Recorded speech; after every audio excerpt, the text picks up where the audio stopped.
as we are talking about an all systems breakdown in our society, and with kind of the bottom falling out for a lot of people, one thing that we've been aware of as a group is that there are those move-through points. In this great shifting, there will be those structures that are emerging that will help all of us move through, and one of them is a National Peace Academy.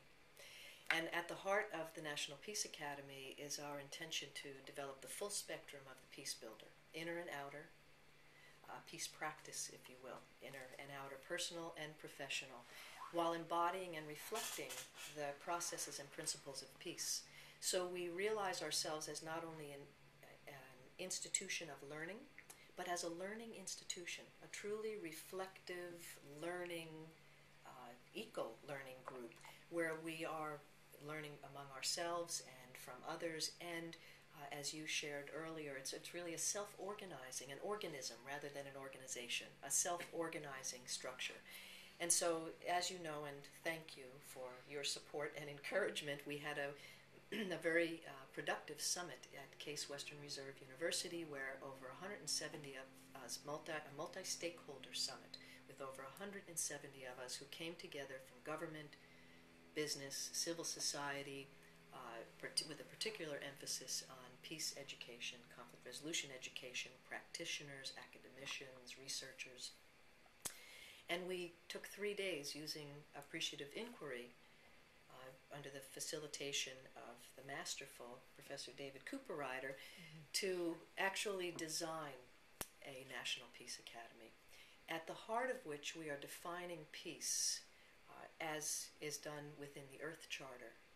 And I will give a version of that is not the full, beautiful version, which you'll find in the Earth Charter, but succinctly, it has to do with living in right relationship with self, others, and the world around us. And so peace becomes a dynamic then, and peace building becomes a focus for ourselves through the National Peace Academy, and to help bring peace into every profession.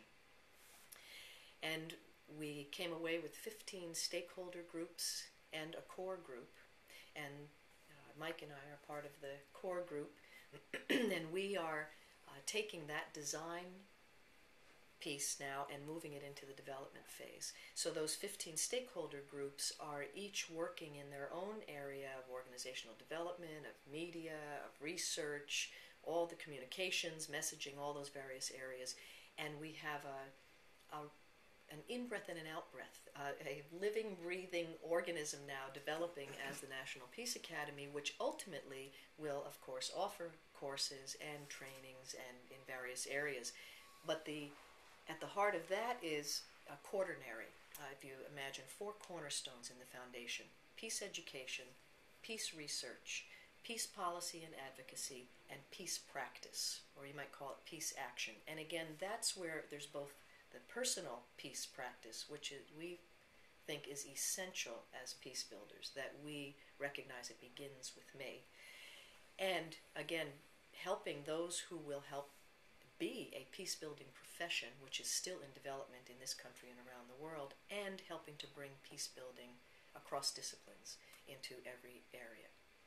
So it's very exciting. A number of funders have stepped up and said this is an idea whose time has come. It's part of the DNA of the USA as we go back all the way to our founding fathers. And as you know, in the mid part of the last century, there was quite a campaign, which Elise Boulding was part and parcel of, and she's chair of the advisory board for this National Peace Academy. And under Carter's administration, she went out around the country with others and found that there was a lot of interest in the idea of a National Peace Academy.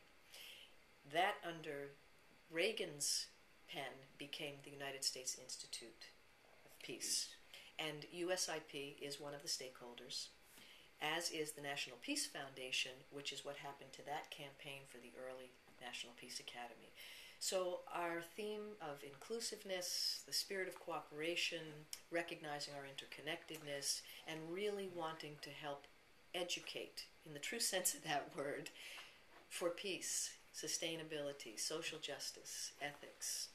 And again, aligned with what you're reminding us of this morning, on the path of beauty and the depth and breadth of the realization of educating the human spirit to help create a world that works for everyone.